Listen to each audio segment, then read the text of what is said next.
oustaz dama lay laaj ba xam góor dina léttu wala góor dina bëtt noppam. loolu aram na tifaaxan duma si sax sore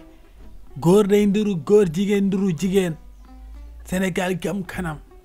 góor warul léttu góor warul bënn noppam loolu jigéen a koy def aram na. oustaz li ngay wax yëpp jàppandi dégg naa ko yow da ngay ñëw ba sama koñ ti conférence naan danga may gaaruwaale naan ay sama létt ak sama kii dafa aram maa ngi lay xaar nag conférence bu tasee yow maag yow daanu gisee quoi. déglul déggoo ma mbokk mi xëy na li nga nekk si sa néeg bi man ma nekk si conférence bi moo tax waaw haut-parleur yi rek ngay dégg ñuy wax man lu may wax ak lu micro bi di joxe si haut-parleur yi du benn waaw haut-parleur yi xaram la jox mais man sib laa wax waaw duñ ko sib parce que am na téere yu ñëw ginnaaw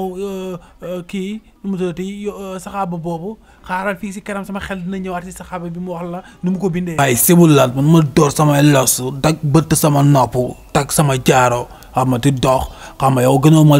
nekk jullit yow waaw bu day jaamu yàlla gënoo ma jaamu yàlla xam nga ni day jàpp jaamuram quoi maa ngi toog fi di gérer sama diine nice ma cool xam nga yow ngay nekkoon nag may gaaruwaale te loolu moo araam quoi waaye xaar ba génn. non waxuma la c'est que bind yi téere yi bind des fois nga wax nit ki gis boppam yaakaar ne moom ngay waxal te man waxuma ak yow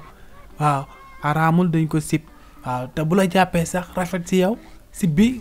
du garaaw waaw maanaam daal dagan na rek waaw comme yow ni mu lay jàppee nii rafet dagan na si yow. oustaz dama la bëgg a laajaat benn laaj. déedéet yow soxna si doo laajaat waaw yow doo laaj bu buy may nit ki jàmm waaw nu ma tëccee ngay wut